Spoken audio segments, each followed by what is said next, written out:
Hi, welcome back to Joe Blogs. In today's episode, I want to provide you with some really interesting information on Cuba. Now, if you've been following the channel, you'll know that I've posted a number of videos on the Cuban economic situation, which has been getting worse over the course of the last 12 months. So at the start of the video, I will give you a brief update on what's happening in the economy of Cuba, because they've now started experiencing more blackouts, they're running out of cash, they simply don't have enough money to be able to literally keep the lights on. But the main focus of this video really is to talk about a very interesting court case that has just been heard in the London courts, whereby a vulture fund has taken the Cuban authorities to court over an unpaid debt back from the 1980s. In fact, this debt was so old that it was actually denominated in German Deutschmarks, a currency that hasn't existed in Europe for more than 20 years. So in today's video, I'll have a look at the details of this court case. We'll go on to talk about what happens to government debt when they default upon it. When does it actually expire? We'll then go on to have a look at the vulture fund that's brought this action against the Cuban authorities, what Cuba's defence is in this case, and what the likely outcome of this case and the implications will be for Cuba and also every other country in the world that's defaulted on its debt. So before we get started on all of that, if I could ask you for a thumbs up at some point during this video if you're enjoying the content, please subscribe if you haven't done so already. Don't forget, I always include chapters, so if you don't have time to watch everything, you can pick and choose the best bits. And if you'd like to support the channel, please have a look below where you'll find links to YouTube, Supe Thanks and membership, as well as Buy Me a Coffee and Patreon. And I'd like to say thank you so much to everyone that has supported the channel. I really appreciate it.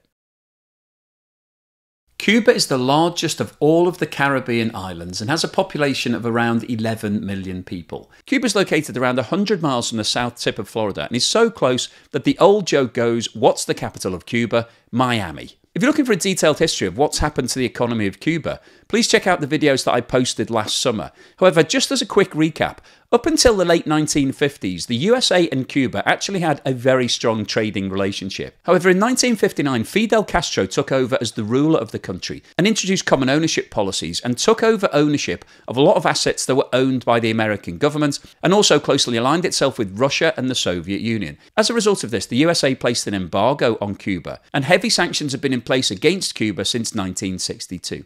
Now, throughout the 60s, 70s and early 80s, the relationship between Russia and Cuba was very strong, and Russia actually provided a lot of financial support and sent large quantities of oil to Cuba, and Cuba built up its power station network using that oil. In the late 80s, as the Soviet Union started to fall apart, the support to Cuba fell, and this put major economic pressure on the Cuban authorities, which led to a debt default in 1986. Now, following the breakup of the Soviet Union in 1990, Cuba was thrown into economic crisis and was thrown a lifeline subsequently by Venezuela, which was also operating a communist policy. But unfortunately, Venezuela went into its own economic crisis in 2016, and this led to a major fall in the amount of oil that Venezuela was providing to Cuba, and as a result, Cuba has been in an economic crisis ever since. Now, as I reported in previous videos, in the summer of 2022, Cuba was experiencing major power shortages. It didn't have enough cash to buy in enough oil to keep all of the lights on,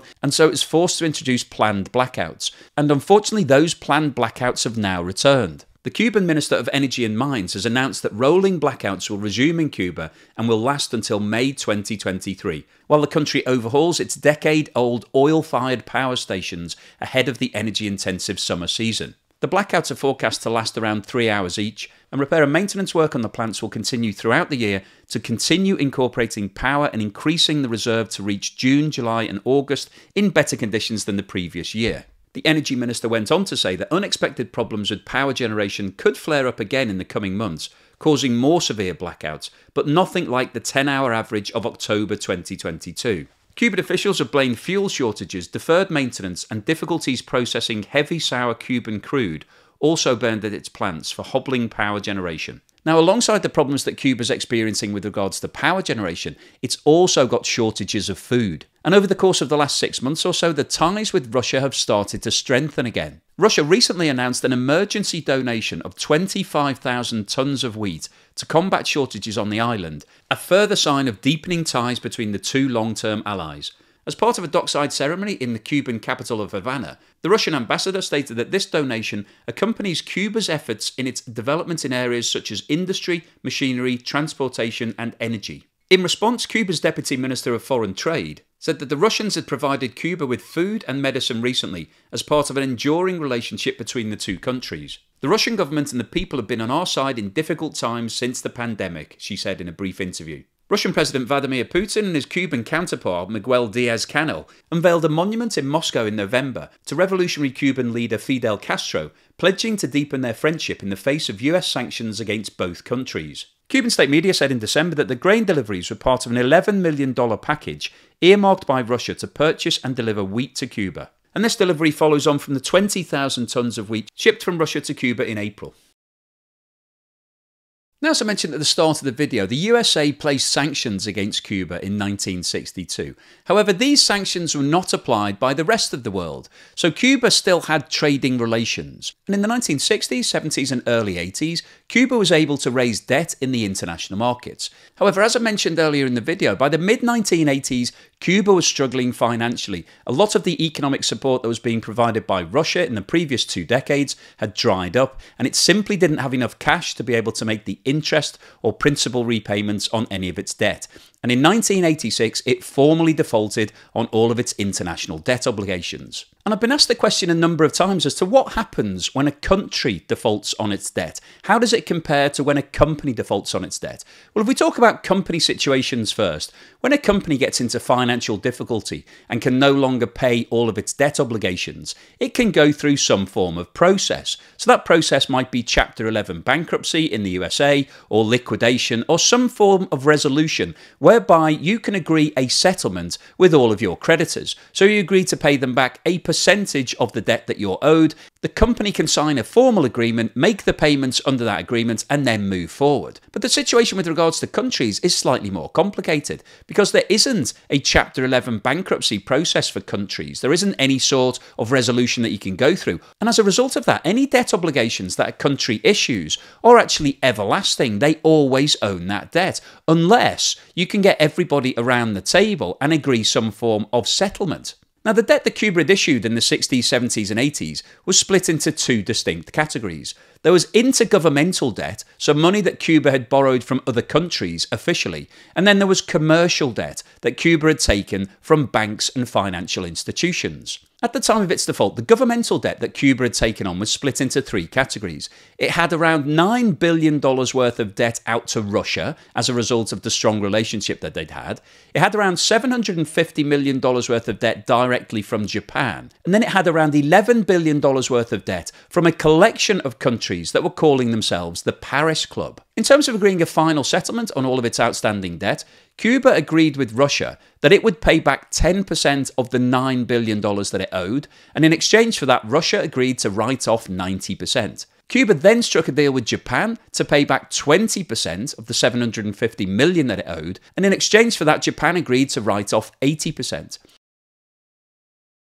The remainder of the intergovernmental debt was held by a number of different countries that were collectively known as the Paris Club. And the Paris Club is a group of 22 countries that first came together in 1956, when Argentina was on the brink of defaulting on its debt, and a meeting was held in Paris where all of the countries that had outstanding debt to Argentina came together and formed an agreement with regards to the debt settlement process. And since that time, this group of countries have met on a regular basis as and when countries are on the brink of default. Now, the negotiations with the Paris Club actually took an enormous amount of time, and an agreement wasn't actually finally settled until 2015, when the Paris Club agreed to write off $8.6 billion of the $11.1 billion outstanding. Now, the net result of that deal is that Cuba has now reached agreement on 85% of all of the debt that it defaulted on in 1986.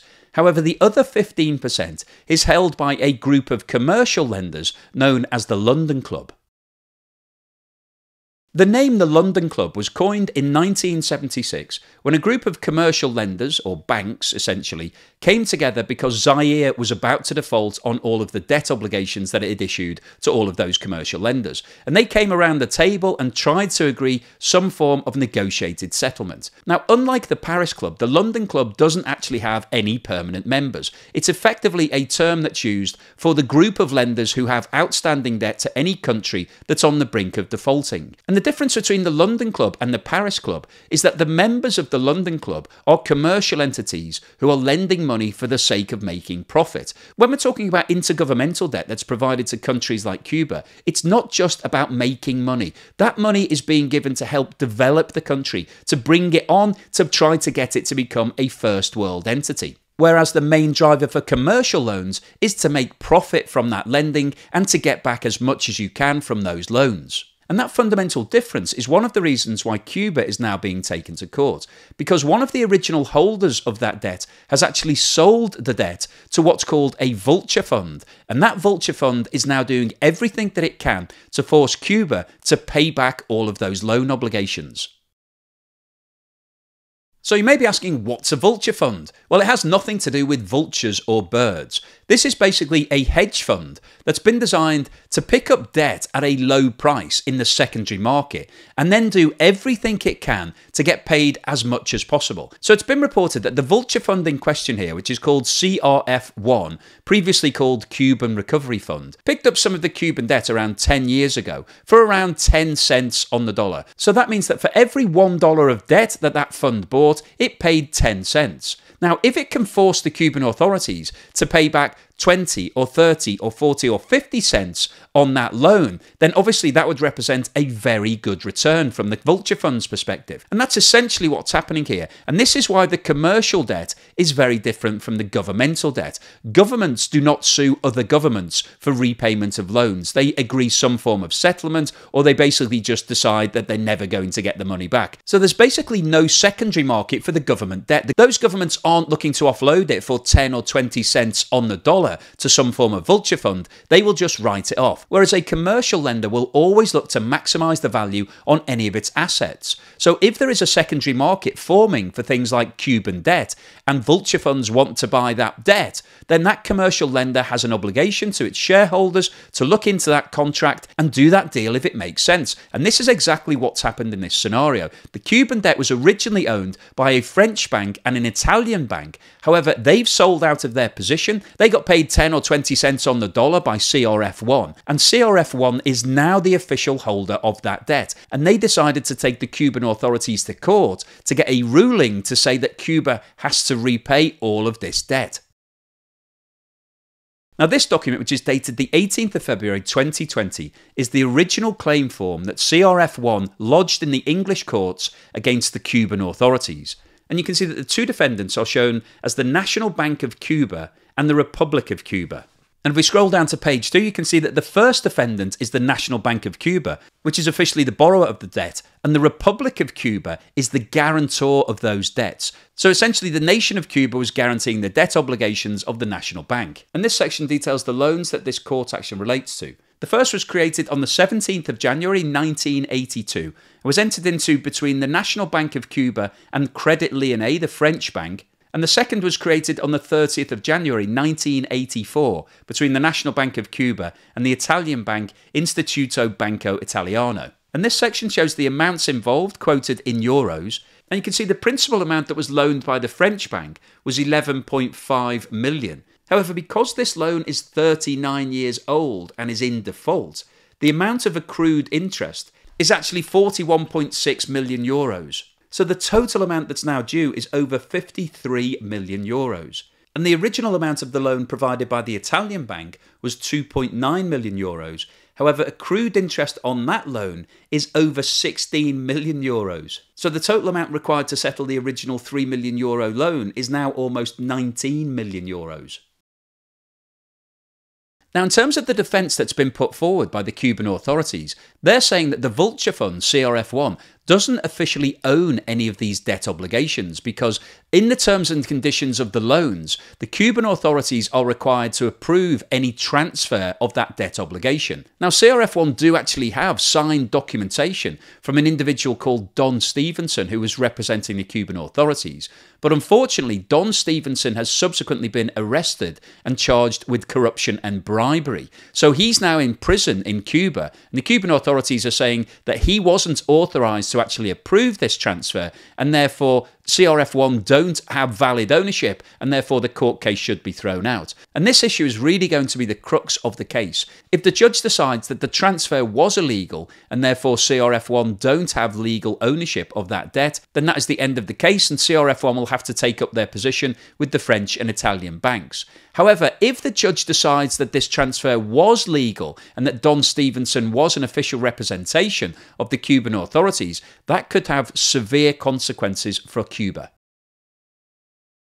The total amount of debt that CRF1 is currently suing for is only around $73 million, so it's relatively small in the context of the total amount that Cuba owes. However, this is a case of principle. If the courts decide in favour of CRF1 and say that the Cuban authorities have to settle this debt, then that opens the floodgates for the estimated $11 billion of debt that's still outstanding for the Cuban authorities. And if that was to happen, it's likely that we would see a flurry of other vulture funds stepping in, buying this debt from all of the existing holders, and then starting their own court cases to try to get repaid. Now, as I mentioned at the start of the video, Cuba doesn't actually have any money. It's virtually bankrupt. So what's the point of suing a country that doesn't have any money? Well, the reason that it's important is that until all of its debt obligations are extinguished, Cuba can't borrow any new money in the international markets, and Cuba desperately needs some help. It actually burnt its bridges in the early 1960s with the IMF when Fidel Castro refused to deal with them. So it doesn't really have a lot of options in terms of bringing some money in to buy all of the essentials such as fuel and food. So it desperately needs to set up some new debt facilities. But until it clears its name, it can't actually get access to any of them. So this court case is really quite critical, not just from the point of view of Cuba being sued and having to pay more money out, but also with regards to Cuba being able to clear the decks and getting access to new money.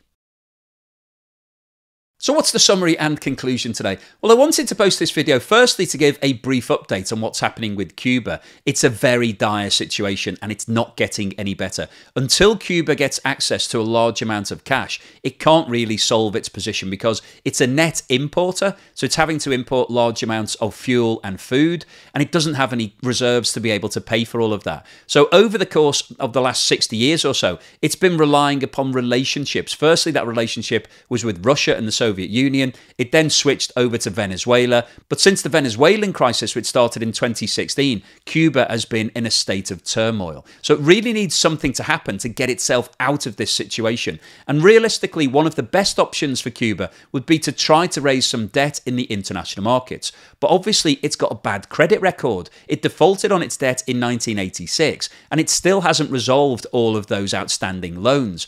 85% have been put to bed, but these commercial loans held by what's loosely called the London Club are still outstanding. And this vulture fund has appeared now and is taking very aggressive action against the Cuban authorities. And the reason that it's doing that is that there is actually an international precedent here. Argentina defaulted on its debt obligations in the 1980s and managed to agree a settlement with 93% of all of the debt holders. But some of the outstanding debt was actually picked up by a vulture fund called Elliott, who then went through the courts and received an enormous payout. It was reported that Elliott made over $2 billion profit on picking up that debt cheaply and then forcing Argentina to pay them back 40 or 50 cents on the dollar. And that's essentially what CRF1 is trying to achieve here. It wants to get some form of settlement where it can make a huge profit, but unfortunately that would then open the floodgates for all of the other outstanding debt to also follow a similar course. And that would leave Cuba in a very difficult position because they would need to find up to $11 billion to settle all of those outstanding obligations. And of course, the other knock-on implication of this